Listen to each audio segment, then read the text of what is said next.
أشهد أن لا إله إلا الله وحده لا شريك له ونشهد أن محمدا عبده ورسوله أرسله بالحق بشيرا ونذيرا وداعيا إلى الله بإذنه وسراجا منيرا أما بعد فقد قال الله تبارك وتعالى في القرآن العظيم وبالفرقانه المجيد بعد أعوذ بالله من الشيطان الرجيم بفضل بسم الله الرحمن الرحيم توبوا إلى الله جميعا أيها المؤمنون لعلكم تفلحون. وقال أيضا وبالأسحار هم يستغفرون أو كما قال صلى الله عليه وسلم.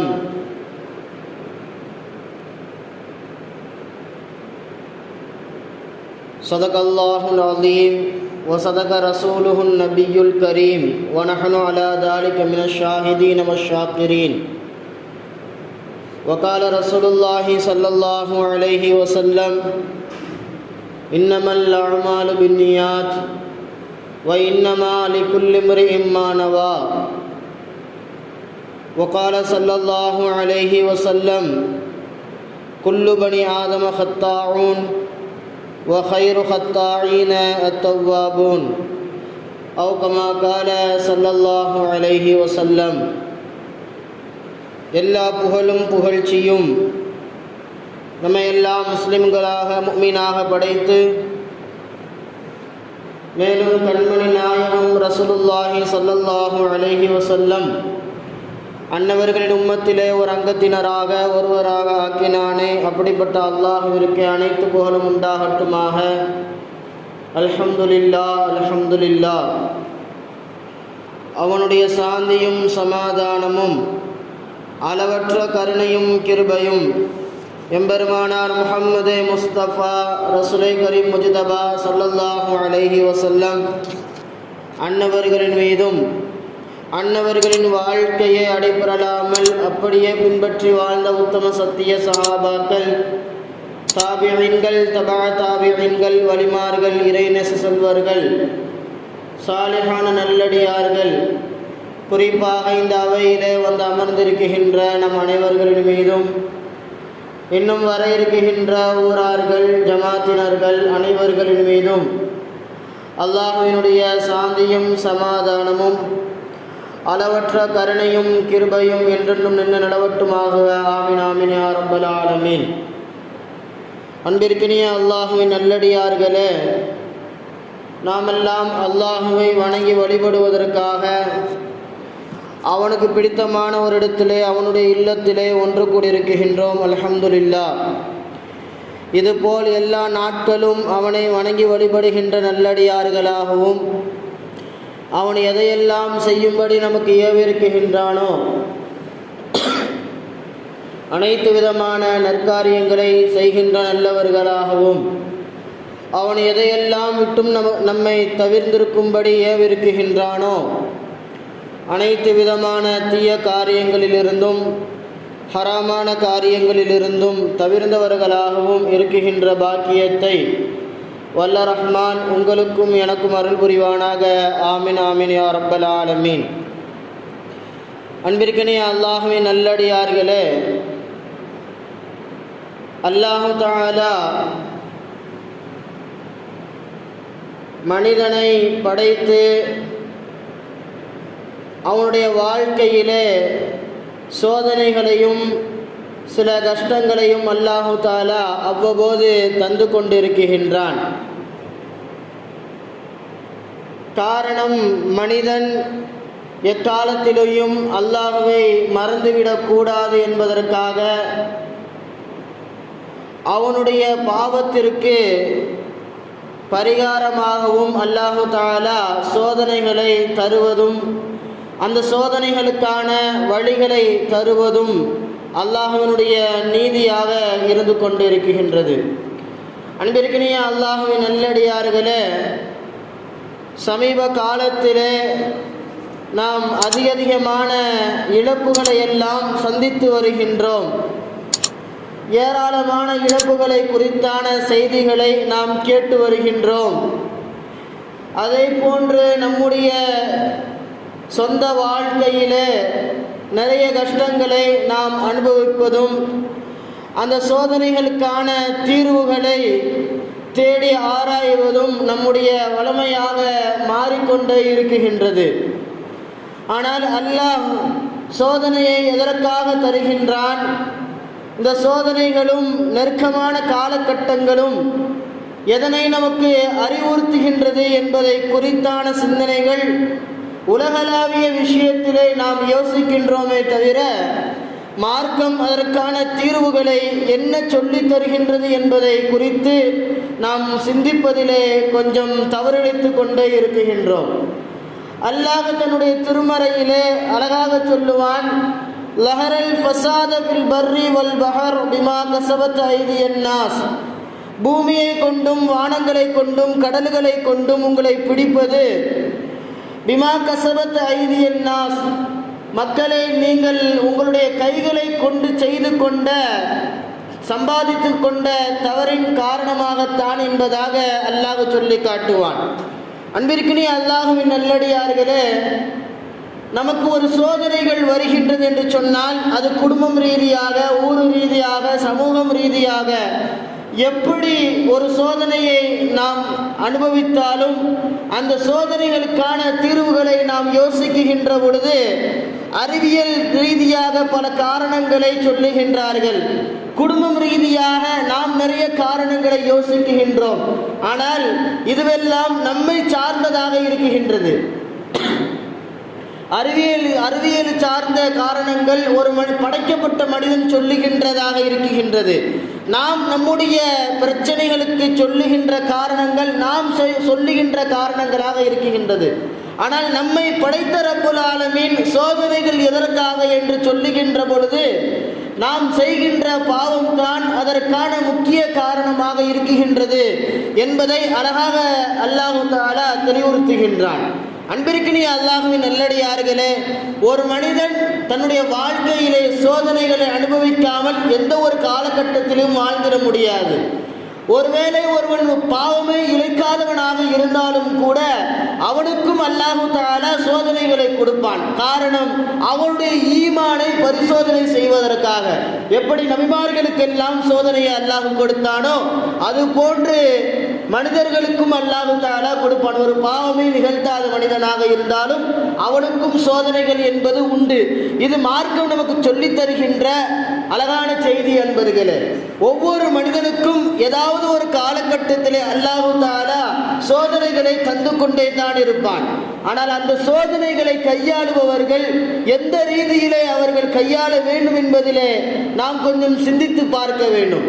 முதலாவது, நம்முடைய சோதனைகளுக்காக, நமக்கு வருகின்ற பிரச்சனைகளுக்காக, அதற்காக நாம் ஓடித்திருக்கின்ற காரணங்கள் உலகளாவிய விஷயங்களுக்காக நாம் ஓடிக்கொண்டே இருக்குகின்றோம். ஒரு பிரச்சனையை சரி செய்வதற்காக, ஏதாவது ஒரு தீர்வுகளை காணுவதற்காக நாம் ஓடிக்கொண்டே இருக்குகின்றோம்.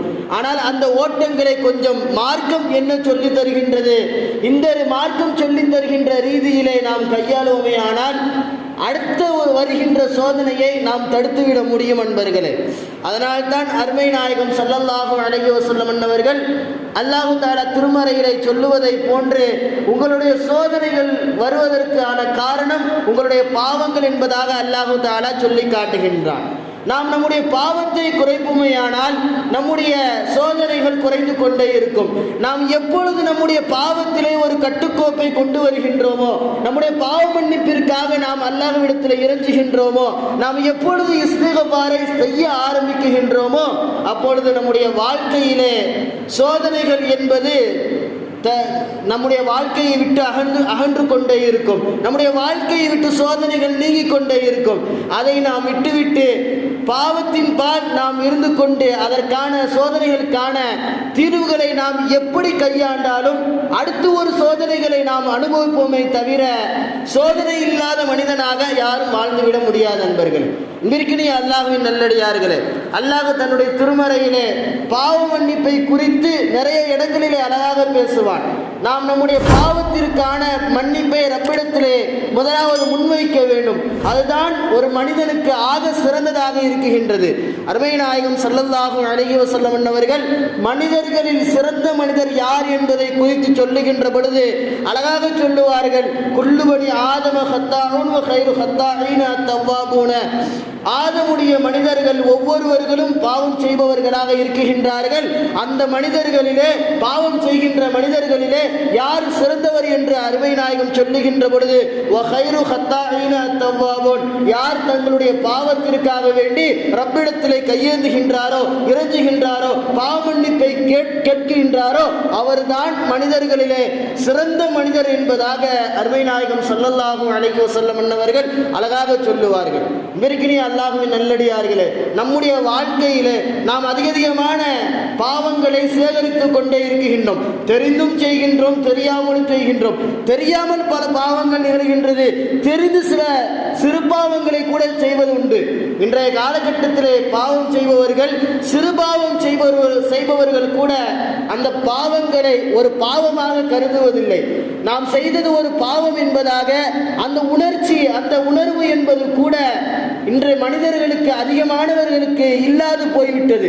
அதனால்தான் சோதனைகள், பேராபத்துகள் நம்மை வந்து கொண்டே இருக்கின்றது.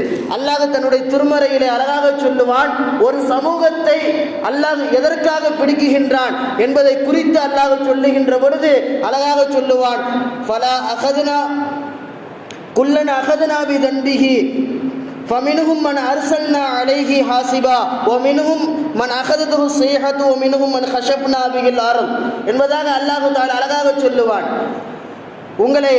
உங்களுடைய பாவத்தின் காரணமாக நாம் உங்களை பிடிப்போம் என்பதாக அல்லாஹ் சொல்லிவிட்டு எப்படியெல்லாம் பிடிப்போம் என்று அல்லாஹ் சொல்லுகின்ற பொழுது புயல்களை அனுப்புவதன் மூலமாக, மலைகளை அனுப்புவதன் மூலமாக, வெள்ளங்களை அனுப்புவதன் மூலமாக, பேரிடர்களை ஏற்படுத்துவதன் மூலமாக, பூமியை விழுங்க செய்வதன் மூலமாக உங்களை நாம் பிடிப்போம் என்பதாக அல்லாஹ் தஆலா மனிதனை அவனுடைய பாவத்திற்கு அவனை எப்படியெல்லாம் நாம் தண்டிப்போம், அவனுக்கு எப்படியெல்லாம் அவனுடைய பாவத்தின் காரணமாக அவனை நாம் பிடிக்குகின்றோம் என்பதை அல்லாஹ் தெளிவுபடுத்துவான்.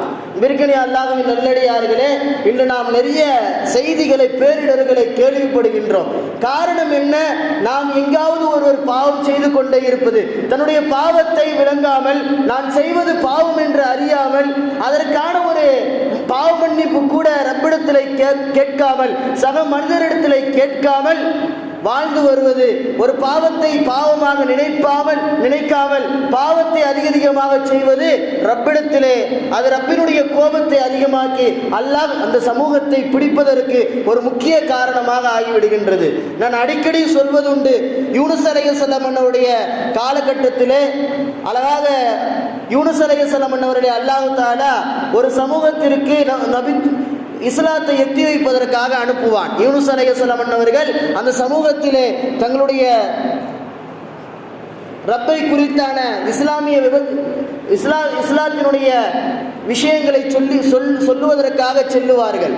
மக்களிடத்தில் இஸ்லாத்தை குறித்தான விஷயங்களை சொல்லுவார்கள். ஆனால் அந்த மக்கள் யூனுஸ் அலைஹிஸ்ஸலாம் அவருடைய பேச்சை கொஞ்சமும் காது வாங்காமல் நடந்து கொண்டே இருப்பார்கள். ஒரு கட்டத்திலே வெறுப்படைந்த யூனுஸ் அலைஹிஸ்ஸலாம் அவர்கள் அல்லாஹ்விடத்திலே சொல்லிவிடுவார்கள். அல்லாஹ் சொல்லிவிடுவான், நீங்கள் ஊரை விட்டு வெளியேறுங்கள், அவர்களை நாம் பிடிக்க இருக்குகின்றோம் என்பதாக சொல்லுகின்ற பொழுது யூனுஸ் அலைஹிஸ்ஸலாம் அவர்கள் இதை குறித்து அந்த மக்களிற்கு சொல்லிவிட்டு, அந்த மக்களை எச்சரித்து விட்டு அந்த ஊரை விட்டு வெளியேறுவார்கள். மறுநாள் காலை அந்த மக்களை பிடிப்பதற்கான, வேதனை இறங்குவதற்கான தயாரிப்புகளை அல்லாஹ் செய்கின்ற பொழுது ஒன்றும் செய்ய மாட்டான். வானத்தில் இருந்து அல்லாஹ் தஆலா ஒரு கருமேகத்தை அல்லாஹ் அந்த ஊரின் பக்கம் அனுப்புவான். அந்த கருமேகத்தை இதுவரை பார்க்காத அந்த மனிதர்கள் கொஞ்சம் பயந்து விட்டு யூனுஸ் அலைஹிஸ்ஸலாமுடைய வார்த்தையை கவனிப்பார்கள். அல்லாஹ் நமக்கான வேதனையை தருவதற்கு தயாராக ஆகிவிட்டான் என்பதாக நினைத்து கொண்டு அவர்கள் ஒரு ஆலிமிடத்திலே சென்று யூனுஸ் அலைஹிஸ்ஸலாமுடைய தேடுவார்கள். யூனுஸ் அலைஹிஸ்ஸலாம் ஊரை விட்டு வெளியே சென்று விட்டதால் அவர்களை அங்கு பார்க்க முடியாது. உடனே ஒரு ஆலிமிடத்திலே சென்று கேட்பார்கள். ஆலிம் அதற்கான தீர்வை சொல்லித் தருவார். நீங்கள் அல்லாஹ்விடத்திலே பாவ மன்னிப்பு கேளுங்கள் என்பதாக சொல்லித் தருகின்ற பொழுது அந்த மக்கள் அல்லாஹ்விடத்திலே கையேந்துவார்கள். தங்களுடைய பாவத்தை குறித்து அல்லாஹ்விடத்திலே பாவ மன்னிப்பை கேட்பார்கள்.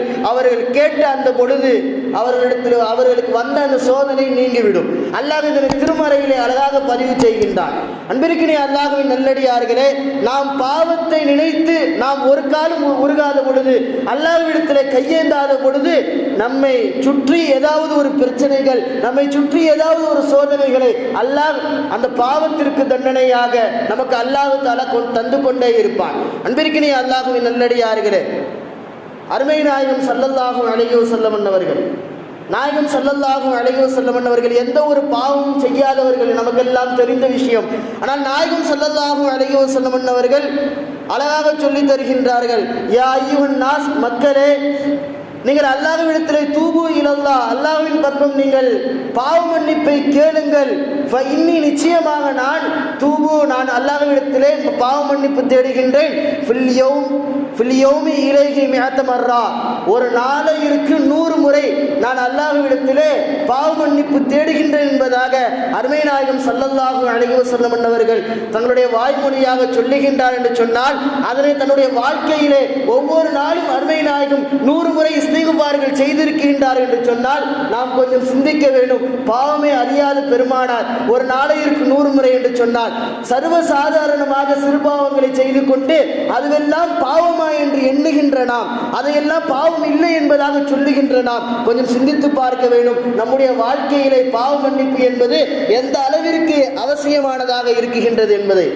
அன்பிற்கினிய அல்லாஹ்வின் நல்லடியார்களே, இன்றைய காலகட்டத்தில் நிறைய மனிதர்களை பார்க்கின்றோம். சிறு சிறு பாவங்கள் தான் செய்கின்றார்கள். உதாரணத்திற்கு மொபைலில் ஏதாவது ஒரு படமோ அல்லது ஏதாவது ஒன்று பார்த்து கொண்டிருக்கின்றார்கள். கேட்டால் டைம் பாஸ் இருக்கு பார்க்குகின்றோம் என்பதாக சொல்லுகின்ற அந்த வார்த்தைகள் கொஞ்சம் சிந்திக்க வேண்டும். அது பாவமா, அல்லாஹ்விற்கு உகந்த காரியமா, அல்லாஹ்விற்கு பிடித்த காரியமா, பிடிக்காத காரியமா என்பதை கொஞ்சம் சிந்தித்து பார்க்க வேண்டும். இன்று வீட்டிலே இருக்கின்ற பெண்கள் சீரியலை அதிகமாக விரும்பி பார்க்கின்றார்கள். இது போன்ற அல்லாஹ்வினுடைய சிந்தனைகளை கொடுக்காத எந்த ஒரு செயலை செய்தாலும் அதுவும் மார்க்கத்திலே ஒரு பாவமான காரியமாகத்தான் எழுதப்படும். அன்பிற்கினிய அல்லாஹ்வின் நல்லடியார்களே, வீணான காரியங்களை அதிகமாக செய்பவர்கள் சிறு சிறு பாவங்களாகத்தான் இருக்குகின்றது. ஆனால் அதனை நாம் எந்த ஒரு காலத்திலும் பாவமாக கருதுவதில்லை. அருமை நாயகம் ஸல்லல்லாஹு அலைஹி வஸல்லம் அவர்கள் இப்படி சொல்லுவார்கள். அனஸ் ரலியல்லாஹு அவர்கள் அறிவிக்கின்றார்கள், ஒரு மனிதன் சிறு சிறு பாவங்களை செய்வான். சிறு சிறு பாவங்களை செய்கின்றார்கள். ஆனால் அந்த பாவத்தை அவர்கள் பாவமாகவே கருதுவதில்லை. எந்த அளவிற்கு அவர்கள் அதனை பாவமாக கருதுவதில்லை என்பதாக அருமை நாயகம் சொல்லுகின்ற பொழுது அனஸ் ரலியல்லாஹு அவர்கள் சொல்லுகின்றார்கள், தங்களுடைய முடியினுடைய அந்த ரோமத்தினுடைய அளவை விட மிகவும் மெல்லியதாக அவருடைய சிந்தனைகள் இருக்குகின்றது. அதனை பாவம் என்பதை கருதாமல் அவர்கள் அதனை அசால்ட்டாக விட்டு செல்லுகின்றே இருக்கின்றார்கள். இப்படி ஒரு காலம் வந்துவிட்டது என்று சொன்னால் அந்த மனிதனிடத்தில் பெரும்பாவம் நிகழ்வதற்கு இந்த சிறுபாவங்கள் காரணமாக ஆகிவிடுகின்றது என்பதாக அருமை நாயகம் ஸல்லல்லாஹு அலைஹி வஸல்லம் அவர்கள் அழகாக சொன்னார்கள் என்பதாக அனஸ் ரலியல்லாஹு அவர்கள் அறிவிப்பார்கள். இன்றைய காலகட்டம் அப்படித்தான் இருக்குகின்றது. நாம் சின்ன சின்ன பாவங்களை செய்கின்றோம்.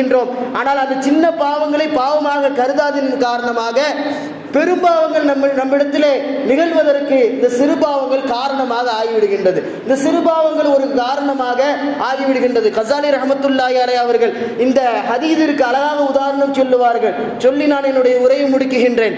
அழகாக சொல்லுவார்கள், சிறுபாவம் என்பது எப்படி என்று சொன்னால், ஒரு கல்லை எடுத்துக்கொள்ளுங்கள். அந்த கல்லிலே ஒரு வாளி பக்கெட் தண்ணியை எடுத்துக்கொண்டு அந்த கல்லிலே ஊற்றுங்கள். அந்த கல்லு ஈரமாகவே தவிர எந்த ஒரு அசரதியும் அந்த கல்லிலே தெரியாது. ஆனால் இது பெரிய பாவம். ஒரு சிறு பாவம் என்பது எப்படி ஆகும் என்பதை அழகாக சொல்லுகின்ற கசாலி இமாம் அவர்கள் சொல்லுவார்கள், ஒரு கல்லை வைத்து அந்த கல்லிலே ஒவ்வொரு சொட்டாக தண்ணீரை சொட்டுவதை போன்று தயாரிப்புகள் செய்துவிட்டு சிறிது நாட்கள் சென்று அந்த கல்லை பாருங்கள், அந்த கல்லிலே அந்த தண்ணீர் சொட்டிய இடங்களிலே ஏதாவது ஒரு வட்டமாக குழிகள் விழுந்துவிடும். இந்த குழிதான் அந்த சிறுபாவம் சின்ன சின்னதாக நீங்கள் செய்ய செய்ய செய்ய அது வாழ்க்கையில அந்த கல்லை எப்படி ஒரு ஆபத்தாக ஒரு குழியை விழச் செய்ததோ, இது போன்ற ஒரு மனிதன் தங்களுடைய வாழ்க்கையிலே சிறுபாவத்தை செய்ய செய்ய அவனுடைய வாழ்க்கையிலே பெரும்பாவங்கள் நிகழ்வதற்கு அது ஒரு ஆபத்தாக, அல்லாஹ்விற்கு பிடிக்காத ஒரு காரியத்தை செய்வதற்கு இந்த சிறுபாவங்கள் ஒரு காரணமாக ஆகிவிடுகின்றது என்பதாக கசாலி இமாம் அவர்கள் தங்களுடைய இந்த ஹதீஸிற்கு விளக்க உரையிலே எழுதுவார்கள். இதற்கினே அல்லாஹ்வின் நல்லடியார்களே, நாம் அல்லாஹ்விடத்திலே கொஞ்சம் கையேந்த வேண்டும். அவனிடத்திலே நம்முடைய பாவத்திற்காக நாம் கொஞ்சம் கையேந்து விடுவோமையானால், நாம் அல்லாஹ்விடத்திலே இஸ்திக்பார்கள் செய்ய ஆரம்பிப்போமையானால், நம்முடைய வாழ்க்கையிலே எந்த ஒரு காலகட்டத்திலேயும் சோதனைகளும் நிகழாது. அல்லாஹ் நமக்கு பிடித்தமான விஷயத்தை நம்மின் மீது ரஹமத்தை அல்லாஹ் தஆலா இறக்கிக் கொண்டே இருப்பான்.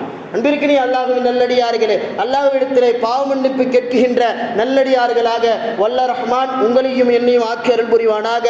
அல்லாஹ்விடத்திலே கையேந்தி நம்முடைய பாவம் முழுவதும் மன்னிக்கப்பட்ட நல்லடியார்களாக நாளை மறுமையிலே அல்லாஹ்வை சந்திக்குகின்ற பாக்கியத்தை வல்ல ரஹ்மான் நம் அனைவர்களுக்கும் தருவானாக. சிறந்த மனிதர்களாக அல்லாஹ் நம்மை ஆக்குவானாக. வாஹிரு தஅவானா அல்ஹம்துலில்லாஹி ரப்பில் ஆலமீன். அஸ்ஸலாமு அலைக்கும் வரஹ்மத்துல்லாஹி தஆலா வபரகாத்துஹு.